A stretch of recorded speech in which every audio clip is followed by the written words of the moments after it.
Hey guys, Tinkerverse here. Sorry I haven't posted in a while. I've been busy with other things, and my printer's been down. But so I picked this up on Amazon. It's a Haldis 3D Red Lizard Hotend. It just comes in this cardboard box, and then I don't know why this box is so big, but for just this big of a box, I don't really get it, especially because this looks like this isn't an Amazon box, so it's their choice that they got this. So let's just set these over here. Now this Hotend is very I don't really know how to explain it. It has a lot of features for it, especially coming from a company that's not very well known, as far as I know. Nobody really talks about them, so it comes installed with the V6 mount, and it has a standard sized heatsink, but I'll get to that part later. So you may notice that this part is very tight when you first get it. I loosened it beforehand, and it just comes with these little clips if you have a Creality mount. It has these four holes for, I think that's another type of V6 mount, but that's very nice to have. Also, it has the ender mounts, so this is like a hot end for almost all printers. So I'm just gonna keep these off for now, but what I like about it is that it's sturdy, right? It looks really exotic, very nice, has that nice curve in there. It has these little like heat breaks, I guess. But the most interesting thing about this, I think, in my opinion, is that it has the heating cartridge and then the cartridge thermistor on it. But also, as well, it has a bead thermistor part on it as well. As in addition to this, the screw that is put in there actually blocks this cartridge thermistor from the side, which is kind of nice because then you don't have to fidget around with it getting into the right spot and then tightening it down from on the bottom. But this hot end has a lot going for it, at least just looking at it. Especially because it's the standard size, the fans will work. There's another version of this similar to the Creality Spider, where it has the big copper heat block on it, but I just chose this because it's simpler and it will fit inside my setup without being too much of a hassle. Now, what I find interesting about it is that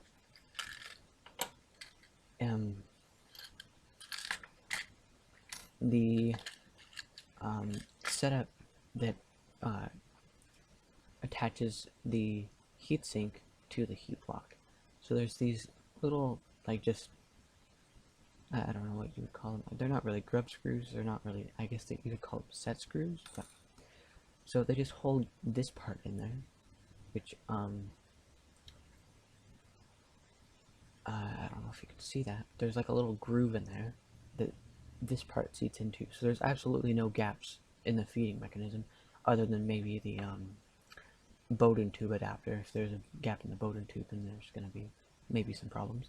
But this is just a little clamp right there, which makes it a lot easier because unlike, micro Swiss, where if you take it off, you have to be very careful when you put it back on, otherwise it'll start clogging. This one you just slide in and you have to hold it down, of course, just to make sure that all of it is in the gap, and then just tighten it down, make sure that it's straight on there, instead of make sure it's not crooked or anything, and then just tighten down these screws, and that's that. Your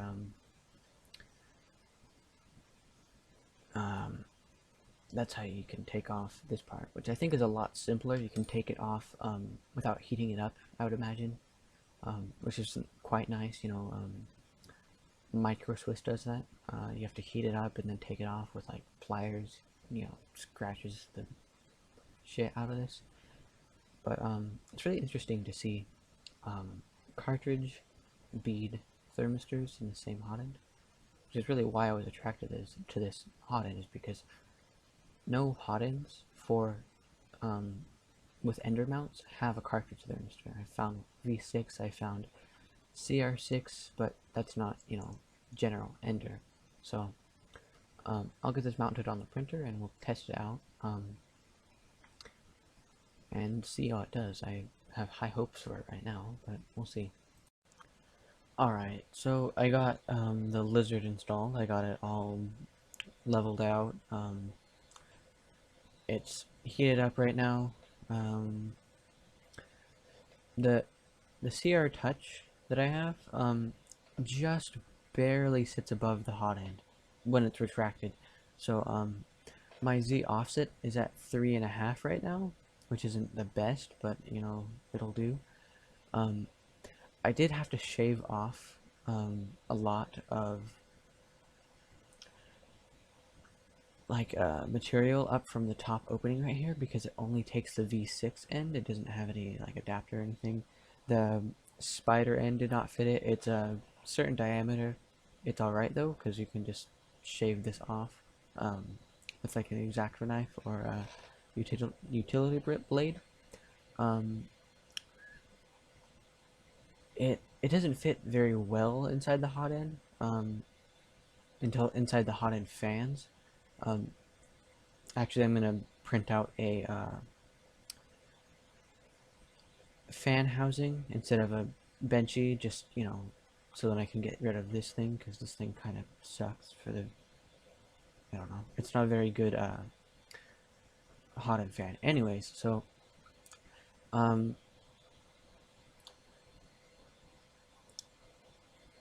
the wires are kind of cramped in there. I kind of had to fit it around with it a little bit, but it does fit in there. With any of you guys that just want to keep this fan housing.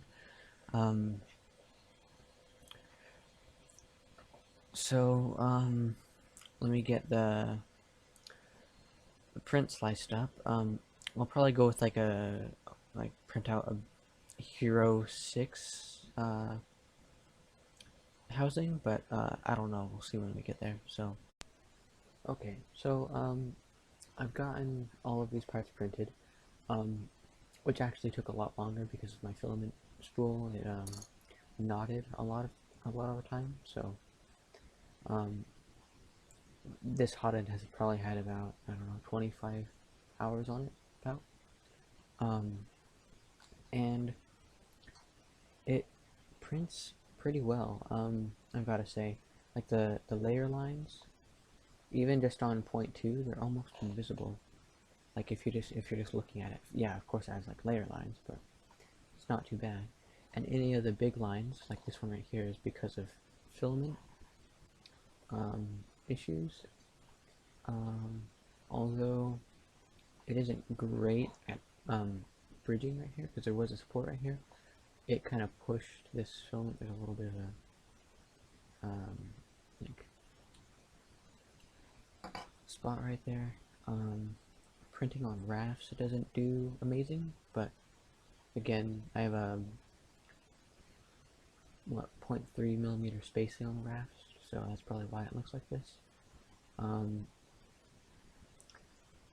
But it makes really nice layer lines, and it doesn't print as fast as the Creality, but it's printed at a solid 65 in an enclosure. Yeah, I didn't have any problems with the Hotend, just the filament roll. The Hotend works great. So overall,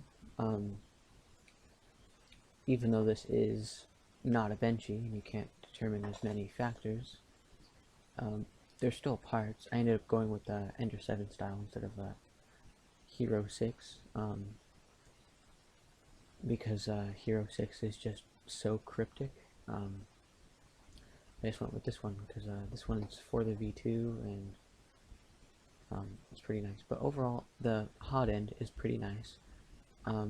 What I was hoping with this is that it would make more room for the Hotend, which I think will work out since it's supposed to attach like so. So all that space in there is open with fans, of course. But yeah, so it's a pretty solid Hotend for what it is, and it has standard nozzles. So that's always nice. That you don't have to go out looking for a specific nozzle. And yeah, for how obscure this Hotend is, it's a really nice Hotend. I'd say it's nicer than Micro Swiss in the way that it goes together and comes apart. It's a lot cheaper than Micro Swiss. It's an all metal Hotend.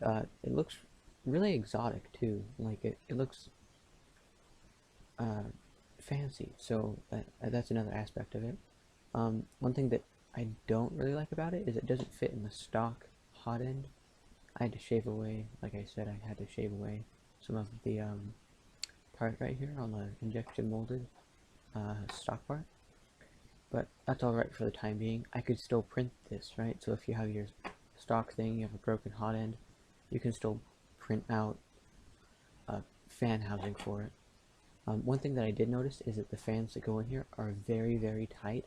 So only put the fans in here when you're installing it, not when you're just, you know, messing around, just seeing if it will fit, if you have an extra.